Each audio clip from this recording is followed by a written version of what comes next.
जैसे जैसे समाज में जागरूकता आई है वैसे वैसे अब बेटा बेटी एक समान अब समाज की दिशा में आ रहे हैं। हमारे साथ एक बेटी ऐसी है जो आज जिसकी बिंदोरी निकालने जा रहे हैं, वो घोड़ी पर बैठने जा रही है। क्या सोचते हैं इसके बारे में? क्या नाम है आपका? सुमन शर्मा। कभी आपने सोचा था कि आप कभी घोड़ी पर बैठेंगी? जी नहीं। आज आप घोड़ी पर बैठकर कैसा लग रहा है आपको? मुझे बहुत ही अच्छा लग रहा है और अपने भाइयों पर और अपने पापा पर बहुत ही गर्व महसूस हो रहा है। इन्होंने कभी भी मुझे अपने बेटे से कम नहीं समझा और मेरे भाइयों ने हमेशा मुझे अपने बराबर का भाई समझा है। आज घोड़ी पर बैठ रहे हैं, ये किसका प्लान था और किसके दिमाग में आई ये घोड़ी पर बैठे? ये मेरे बड़े भैया का प्लान था, ये क्या उन्हीं के दिमाग की बात है। आज घोड़ी पे बैठा के समाज को क्या मैसेज देना चाहते हैं आपके परिवार ये या आप? मैसेज देना चाहते हैं कि लड़का और लड़की दोनों बराबर होते हैं, आप बस विश्वास कीजिए उन पर। लड़के की शादी होती थी तो लड़का घोड़ी पर बैठ कर आते थे, लड़कियां दौड़ कर रख जाती थी, लेकिन आज आप घोड़ी पर बैठ रही हैं, आज आपको लोग देखेंगे, क्या कहेंगे इसके बारे में? यही कहेंगे कि समाज की सोच बदल रही है, लड़का और लड़की में कोई अंतर नहीं होता है, दोनों बराबर होते हैं, बस मानने की बात है। आपको कहीं लगता है आज भी कि बेटियों का शोषण हो रहा है या बेटियों को कहीं उनका अधिकार नहीं मिल पा रहा है? होता होगा, लेकिन मुझे तो ऐसा नहीं लगता क्योंकि मेरे साथ ना कभी ऐसा हुआ है। पापा ने मुझे हमेशा अपने बेटे से भी बढ़कर रखा है और भाई ने भी मुझे हमेशा अपने भाई से भी बढ़कर ही माना है। उसने कभी बहन की तरह ट्रीट नहीं किया, कुछ भी हो जाए। आज आप घोड़ी पर बैठ रही हैं तो इसका समाज को एक क्या मैसेज देना चाह रही हैं आप आज? यही कि अपने जितना विश्वास आप पर अपने मम्मी पापा करते हैं, आप उनके विश्वास को बनाए रखिए बस। तो ये थी जो आज घोड़ी पर बैठ रही है, गांव लीला मंडा का ये मामला है। इनके पिताजी भी हमारे साथ हैं, उनसे भी हम जानने का प्रयास करेंगे। आपके दिमाग में कैसा है कि मैं अपनी बेटी को घोड़ी पर बैठाऊं? अक्सर बेटे घोड़ी पर बैठते हैं। बेटी हमारी जब से पैदा हुई, जब से ही हमने तो इसको बेटा का रूप माना था। जब ये पैदा हुई तो बड़े भाई साहब ने कहा लक्ष्मी आई है, और मैंने भी सोचा कि सचमुच में ही लक्ष्मी आई है।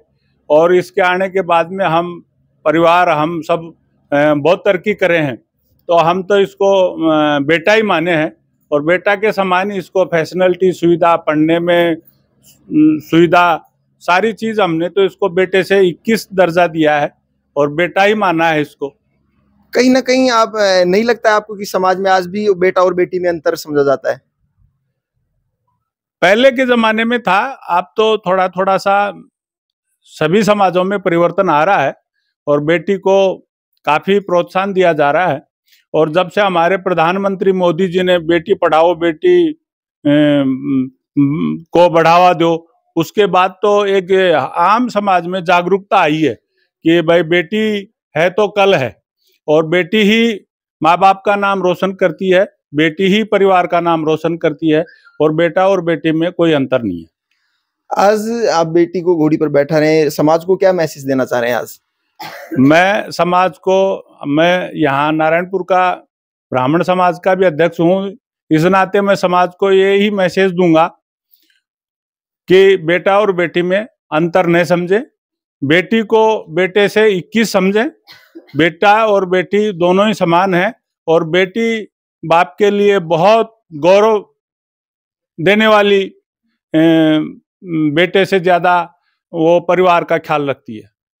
तो ये थे इनके पिताजी जो बता रहे हैं कि बेटा बेटी एक समान है, बेटा और बेटी में किसी प्रकार का कोई फर्क या अंतर ना समझें, एक समान इनको समझा जाए और जितना बेटों का अधिकार है उतना ही बेटी का अधिकार है। सुमन के बड़े भाई हैं अनिल जी, जो नर्सिंग ऑफिसर हैं दिल्ली में। इनसे बात करते हैं। अनिल जी, आपके दिमाग में कैसे आया कि आपकी सिस्टर को घोड़ी पर बैठाएंगे आप? अभी जो सिस्टर से बात हुई थी तो ये बता रहे कि बड़े भाई का प्लान था कि घोड़ी पर बैठे। समाज में एक ऐसी कुप्रथा और संकुचन प्रवृत्ति बनी हुई थी, लड़कियों को अलग सोच से देखते थे।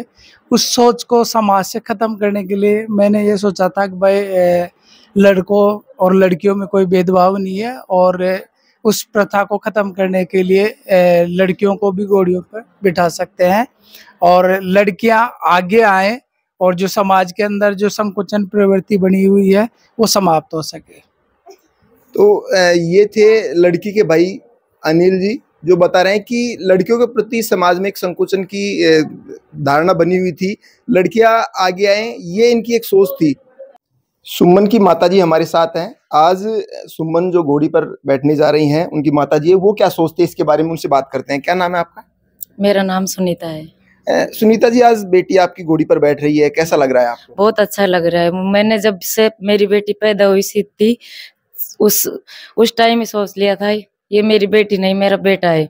हमने कभी भी बेटा और बेटी में अंतर नहीं समझा, तो आज भी नहीं समझते, हमारे पूरे परिवार ही नहीं समझते। अक्सर बेटों को घोड़ी पर बैठाया जाता है, बेटियों को वो इज्जत वो दर्जा नहीं मिलता है, लेकिन आप इस दे रहे हैं, तो क्या सोचते हैं जैसे इस बारे में? बहुत अच्छा सोचते हैं। सबको ही, समाज वालों को सबको ही ऐसा सोचना चाहिए कि बेटी और बेटी में कोई अंतर नहीं रखना चाहिए, बेटी को बेटे से भी ज्यादा सम्मान देना चाहिए। आज बेटी घोड़ी पर बैठ रही है, समाज को क्या मैसेज देना चाहेंगे? समाज को यही बहुत अच्छा मैसेज देना चाहिए, बेटा और बेटी में कोई अंतर नहीं रखना चाहिए। बेटे के हाथ में एक परिवार की लाज रहती है, बेटी के हाथ में दोनों परिवारों की वो रखती है। बेटी दोनों परिवारों के ध्यान रखती है, दोनों परिवारों को उतारती है। दोनों परिवार उतारती है। उसको पिता के परिवार की भी चिंता रहती है और ससुराल की भी चिंता रहती है। तो बेटा और बेटी में कोई अंतर नहीं रहना चाहिए, मेरा तो यही कहना है। तो ये थी सुमन की माताजी, तो बहुत ही अच्छा मैसेज देना चाह रही है। ये कह रही हैं कि बेटा बेटी एक समान है समाज में, और बेटा एक ही परिवार को तारता है, लेकिन बेटी दो परिवार को, एक ससुराल वाले को और एक पीहर वाले को, दोनों परिवार को तारती है। बहुत ही अच्छी सोच इनकी है। कैमरामैन मुरारी के साथ में बिंटू कुमार, देखते रहिए बिंटू की।